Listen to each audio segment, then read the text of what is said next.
네, 오늘은 서로 사랑하라라는 제목으로 잠시 은혜를 나누도록 하겠습니다.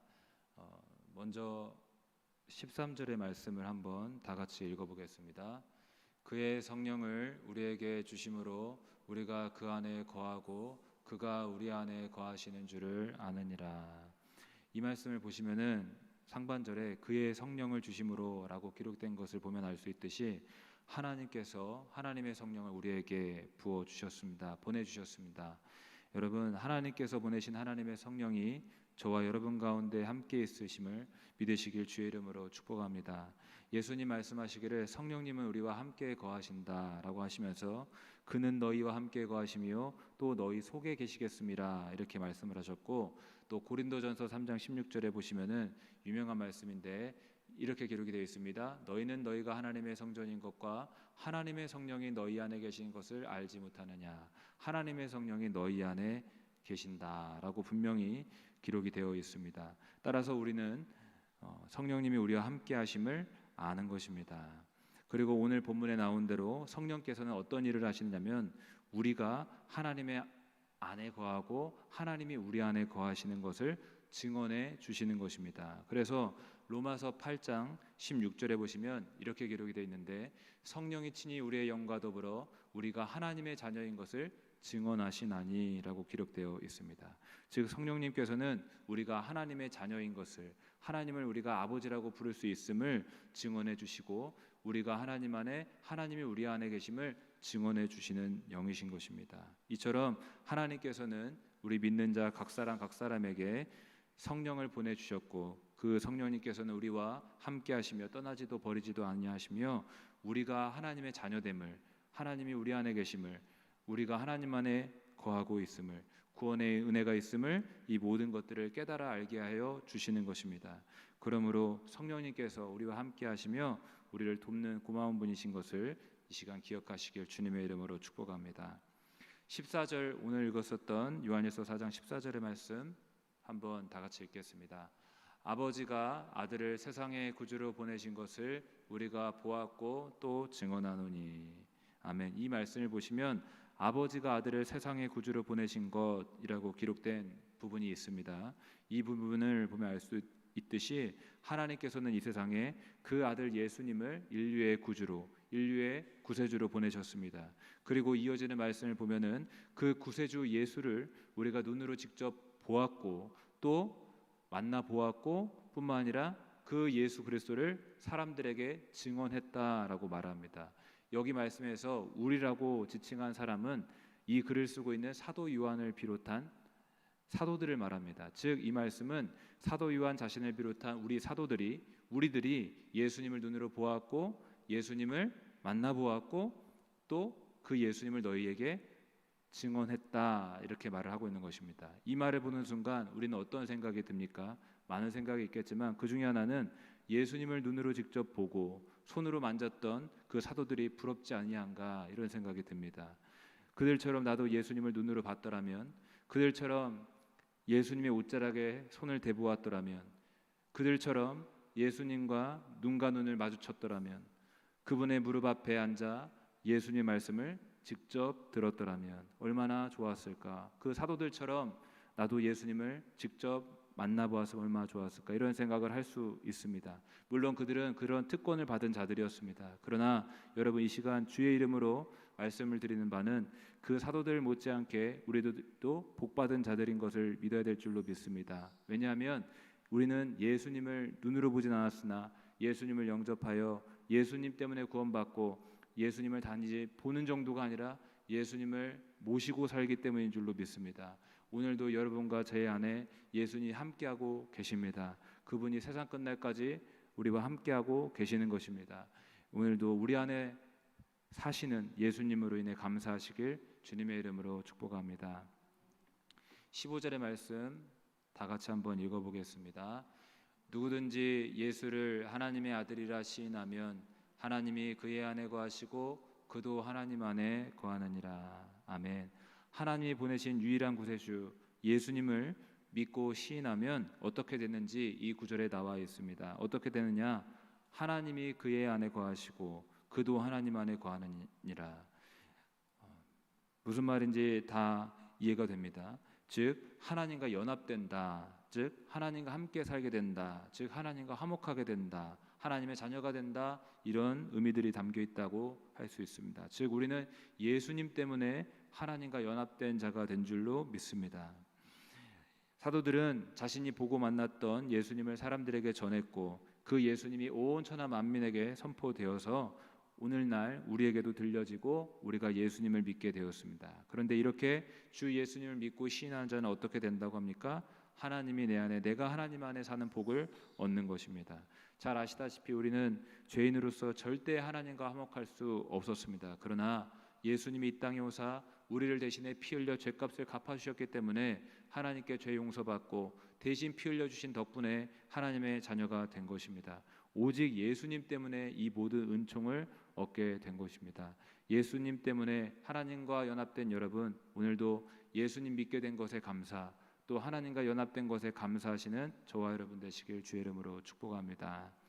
16절의 말씀 한번 읽어보겠습니다. 하나님이 우리를 사랑하시는 사랑을 우리가 알고 믿었노니 하나님은 사랑이시라. 사랑 안에 거하는 자는 하나님 안에 거하고 하나님도 그의 안에 거하시느니라. 아멘. 이 말씀 보시면 하나님이 우리를 사랑하시는 사랑을 우리가 알고 믿었노니 하나님은 사랑이시라 라고 기록이 되어 있는데, 이 말씀대로 우리는 하나님이 사랑이시라는 것을 알고 있습니다. 그리고 그 사랑이라는 것을 어떻게 분명히 알게 되었느냐? 예수님 때문입니다. 하나님께서 우리를 사랑하사 예수님을 보내주셨고 예수님이 우리를 대신에 살찢고 피 흘리게 희생하게 해 주셨기 때문에 그 십자가에 달리신 예수 그리스도를 볼 때 하나님은 사랑이시구나, 날 이토록 사랑하시는구나 알 수 있습니다. 그런데 그 하나님의 사랑을 우리가 실제적으로 어떻게 경험하고 체험할 수 있을까요? 찬양을 부를 때, 기도를 할 때, 말씀을 들을 때, 맞습니다.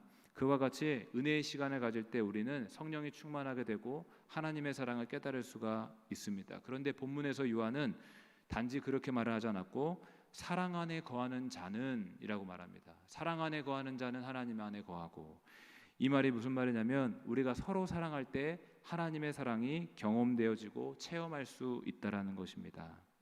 그런데 어떤 이들은 단순히 부르짖고 찬양하고 이럴 때만 하나님의 사랑을 뜨겁게 경험할 수 있다고 생각하지만 그렇지 않습니다.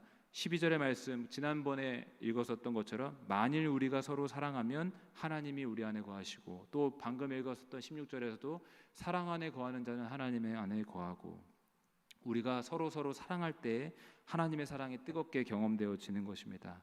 그러므로 여러분, 천국을 경험하길 원하신다면 사랑해 보시길 주의 이름으로 축복합니다.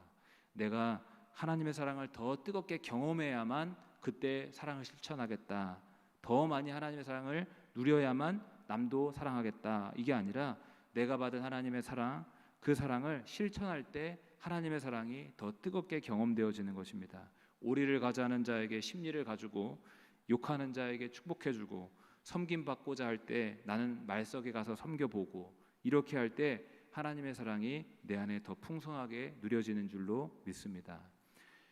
17절, 18절의 말씀인데요. 일단 17절의 말씀 한번 읽어보겠습니다.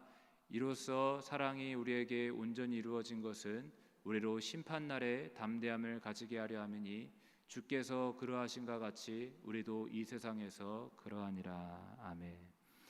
이 말씀을 보시면 사랑과 심판날에 대해서 이야기가 나옵니다. 사랑이 우리에게 온전히 이루어진 것은 이라고 17절 이렇게 상반절에 기록이 되어 있는데, 이 말씀은 우리가 사랑하며 사는 삶이 이루어지면 이런 뜻입니다. 즉 쉽게 말해서 사랑하며 살면 이런 뜻인데, 이렇게 사랑하며 살면 어떻게 됩니까?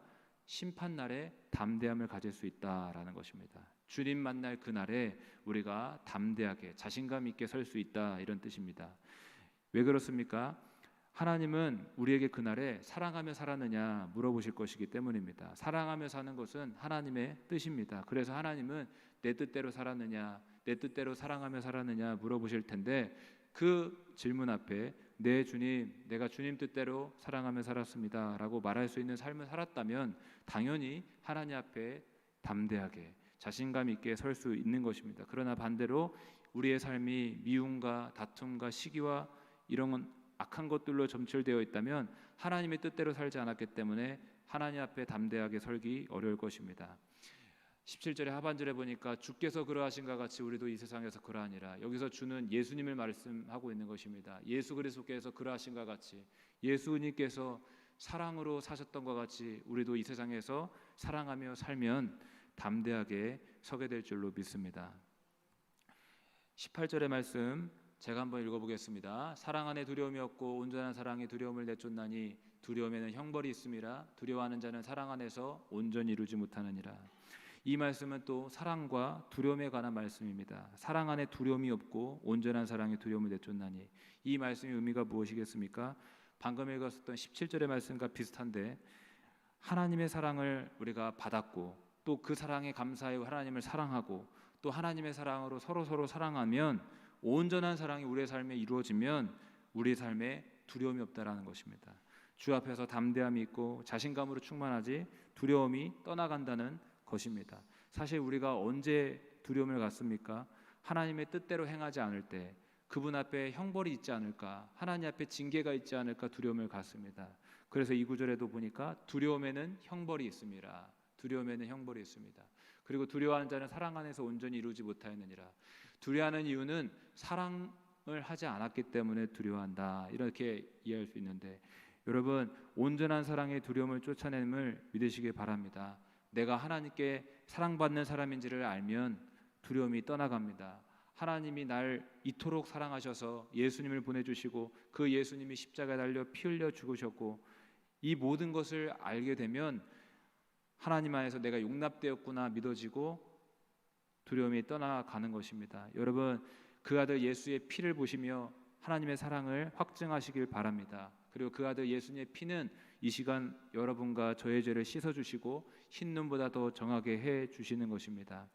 여러분, 온전한 사랑이 이루어지시기를 주의 이름으로 축복합니다. 19절 말씀인데요, 제가 읽겠습니다. 우리가 사랑함은 그가 먼저 우리를 사랑하셨습니다. 하나님의 사랑을 먼저 받았기 때문에, 하나님의 사랑을 먼저 누렸기 때문에 우리가 하나님을 사랑하게 된 것이라고 말합니다. 우리가 먼저 하나님을 택한 것도 아닙니다. 우리가 먼저 하나님을 사랑한 것도 아닙니다. 오직 하나님께서 우리를 사랑하셨고 불쌍히 여기셨고 용서해 주셨기 때문에 그 사랑에 감사하여서 우리도 하나님을 사랑하게 된 것입니다. 그리고 20절 이하를 보시면 이렇게 기록이 되어 있습니다.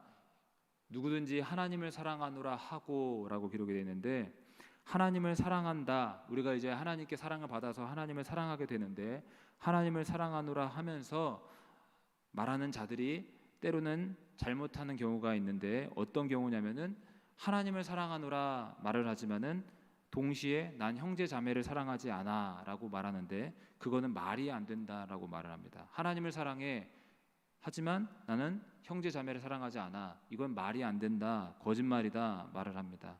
왜냐하면 보이지 않는 형제를 사랑하는 게 하나님의 뜻인데, 하나님의 뜻에 순종도 하지 않으면서 하나님의 계명을 어기면서 하나님을 사랑한다고 말하는 것은 말이 되지를 않기 때문입니다. 여러분, 원래 하나님을 사랑하는 자는 자연스럽게 그 형제를 사랑하게 마련입니다. 왜냐하면 하나님의 계명이 서로 사랑하라는 것이기 때문입니다. 마지막으로 21절의 말씀 한번 읽어보겠습니다. 다 같이 읽어보겠습니다. 우리가 이 계명을 주께 받았나니 하나님을 사랑하는 자는 또한 그 형제를 사랑할지니라. 아멘. 우리가 이 계명을 주께 받았습니다. 서로 사랑하라는 계명을 받았습니다. 예수님께서 말씀하여 주시기를 요한복음 15장 12절에 보시면 내 계명은 내가 너희를 사랑한 것과 같이 너희도 서로 사랑하라는 이것이니라. 예수님은 새 계명을 주시며 서로 사랑하라. 분명히 우리는 그 계명을 받았습니다.